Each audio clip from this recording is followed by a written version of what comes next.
आपल्या सर्वांचे आवडते आणि लाडके स्वर्गीय अजितदादा यांच्या शोक सभेला आपण एकत्र आलेलो आहोत. मी त्यांना भावपूर्ण श्रद्धांजली अर्पित करतो.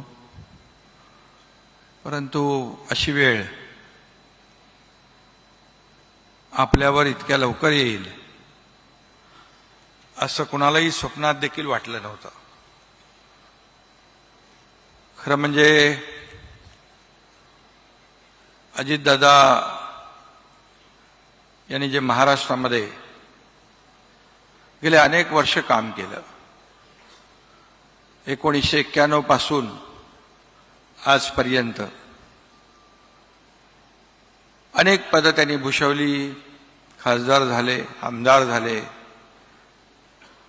मंत्री झाले, विरोधी पक्षनेते झाले, उपमुख्यमंत्री झाले. एक स्पष्ट वक्ता,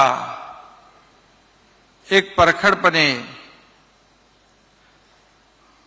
आपली मतं मांडणारा, बघतो करतो पाहतोवाला नाही, होणार असेल तर लगेच करणारा, नसेल होणार तर नाही म्हणून सांगणारा. खरं म्हणजे राजकारणामध्ये कडक शब्दात स्पष्टपणे नाही म्हणून सांगणारी माणसं कमी असतात. परंतु अजितदादांना आम्ही पाहिलं की होण्यासारखं असेल तर तात्काळ करून टाकायचं, नसेल होणार तर नाही म्हणून सांगायचं. आणि या राज्याच्या विकासाचा ध्यास असणारा असा मोठ्या मनाचा नेता आज सगळ्यांच्याच मनाला चटका लावून गेलाय. 28 जानेवारी हा काळा दिवस महाराष्ट्राने पाहिला. कुणालाही विश्वास वाटणार नाही अशा प्रकारचं त्यांचं आपल्यातून अवेळी जी एक्झिट आपण पाहिली. वेळेवर पोचणारे, वक्तशीरपणा. आम्ही तिघही, देवेंद्रजी काय, मी काय, अजितदादा, आमचं एवढं तिघांचं बॉन्डिंग होतं की एकमेकांच्या मनातला आम्ही ओळखत होतो. परंतु दुर्दैवाने काळाच्या मनातला आम्ही ओळखू शकलो नाही.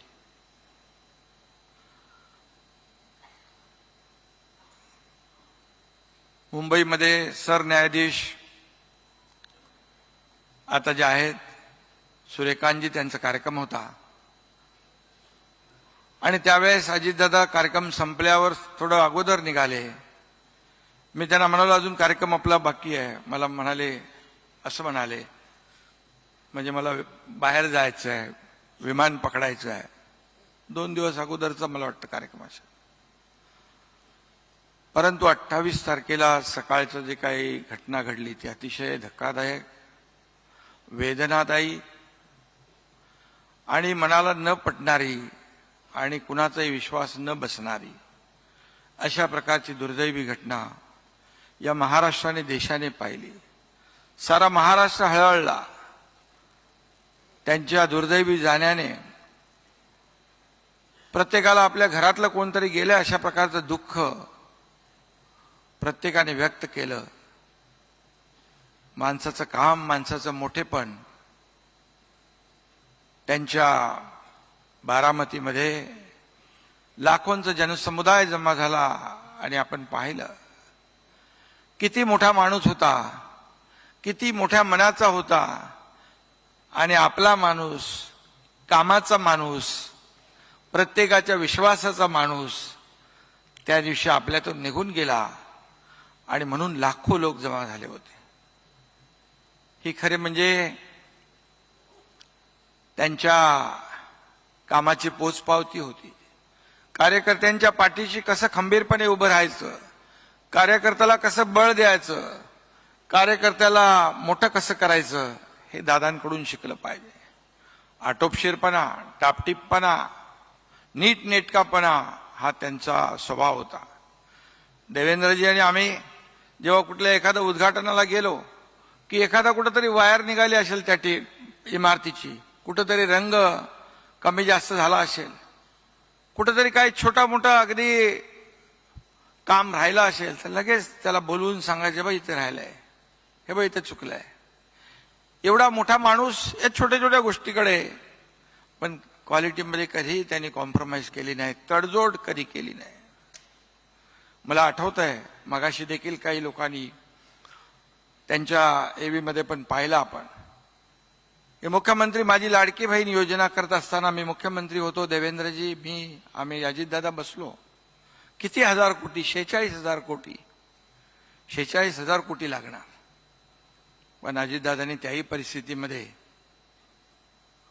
आपली आर्थिक गडी विस्कटू दिली नाही, योजना कमी केल्या नाहीत आणि विकासही कमी झाला नाही. अशा प्रकारचं अर्थमंत्री 11 वेळा ज्यांनी बजेट सादर केलं, एक अनुभवी नेता आज आपल्यातून गेलाय. किती आठवणी सांगणार आपण, कितीतरी अशा आठवणी आहेत. मी जेव्हा ते उपमुख्यमंत्री होते तेव्हा मी मंत्री होतो, मी जेव्हा मुख्यमंत्री होतो तेव्हा ते उपमुख्यमंत्री होते. आता देवेंद्रजींच्या काळात आम्ही दोघं उपमुख्यमंत्री म्हणून काम करत होतो. एक आमचं 24/7 काम सुरू होतं. देवेंद्रजी दिवसभर रात्रीपर्यंत काम करायचे, अजितदादा सकाळी 5 वाजल्यापासून 6 वाजल्यापासून काम सुरू करायचे. कधी कधी अधिकाऱ्यांना 6 वाजता 7 वाजता बोलवायचे, अधिकाऱ्यांची परपट व्हायची, धावपळ व्हायची. मी रात्री उशिरापर्यंत पहाटेपर्यंत काम करायचो. एवढं आमचं बॉन्डिंग जे 24/7 होतं, मी तर म्हणेन ट्रँगल ऑफ स्टॅबिलिटी, अशा प्रकारचं काम आम्ही करत होतो. आणि आता निवडणुका संपल्या होत्या, आता सगळं स्थिर स्थावर होत होतं आणि काळाने अशा प्रकारचा घात केला. खरं म्हणजे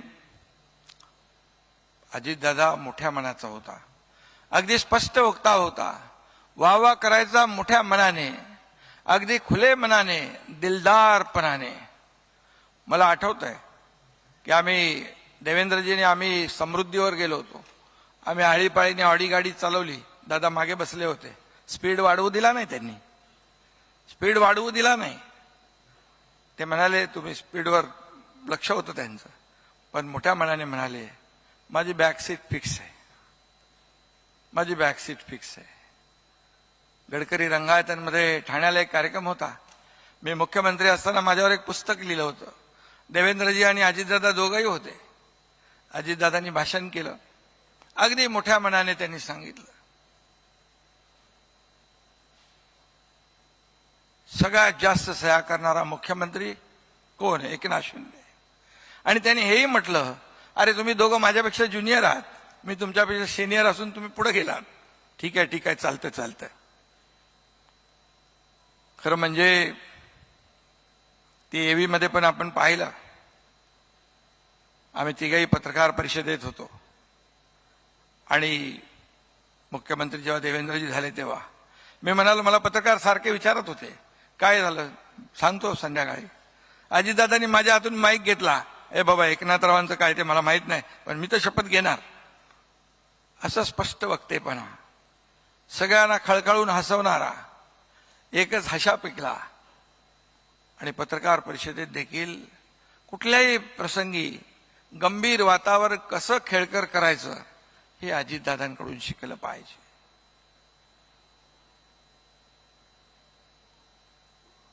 त्यांनी एवढं काम केलंय.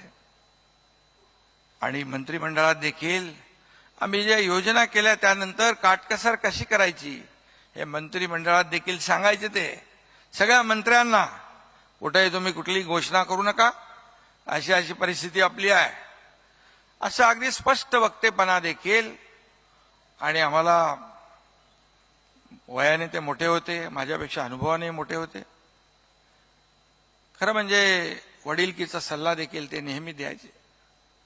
काही गोष्टी ते बोलायचे ते मी तर बोलू शकत नाही, परंतु अगदी मनापासून, अगदी त्यांचा आवाजामध्ये जे काही जरब होती, सगळ्या गोष्टी होत्या आणि प्रशासनावर खूप पकड होती. पण मी जाता जाता एवढंच सांगेन की असा माणूस पुन्हा होणे नाही. अजितदादा पुन्हा होऊ शकत नाहीत. अशी माणसं दुर्मिळ असतात आणि त्यातले अजितदादा होते. आणि खरं म्हणजे त्यांच्या मनामध्ये देखील असं प्रत्येकाला वाटतं. 6 वेळा उपमुख्यमंत्री झाल्यानंतर कोणाला वाटणार नाही, परंतु ते शल्य आणि ती खंत कायम राहिली. नशिबाने साथ दिली असती तर तेही झालं असं. पण आज अजितदादा नाहीत. मी अगदी मोकळ्या मनाने सांगतो, एक कर्तबगार मुख्यमंत्र्याला होणाऱ्या आपण मुकलो, महाराष्ट्र मुकला, कारण मुकला. आणि खऱ्या अर्थाने सुनेत्राताई इथं आहेत. त्यांनी ज्या अतिशय धीरोदात्तपणे पार्थ आहे, जय ही जबाबदारी उचलली आहे. सांत्वन करणं सोपं असतं. ज्याचं जळतं त्याला कळतं. मी देखील भोगलेलं आहे. माझी 2 मुलं जेव्हा गेली अपघातात, माझे गुरु आनंदी अपघातात गेले, ते दुःख पाहिलंय, सोसलंय. त्यामुळे सांत्वन करणं सोपं असतं, पण सहन करणं कठीण असतं. आणि म्हणून मी अजितदादा आपल्यात नसले तरी सुद्धा त्यांची कामं, त्यांचं कर्तृत्व, त्यांचे विचार आपल्या सोबत कायम असणार आहेत. सुनेत्राताई आहेत, जय, पार्थ आहे, आम्ही सगळेजण, आपण आपला परिवार एकच परिवार आहे. पवार परिवार काय आपला सगळा. दादांनी देखील महाराष्ट्राला परिवार मानलं होतं आणि म्हणून आपण सगळे एका परिवारातले आहोत. आम्ही सगळेजण आपल्या दुःखात सहभागी आहोत, आपल्या सोबत आहोत. आणि दादांनी जे जे काही विचार केलेत ते पुढे नेणं, ते म्हणायचे विकास आता लांबणार नाही, महाराष्ट्र आता थांबणार नाही, हे पुढे आपल्याला घेऊन जायचं आणि हीच खरी त्यांना श्रद्धांजली ठरेल. धन्यवाद.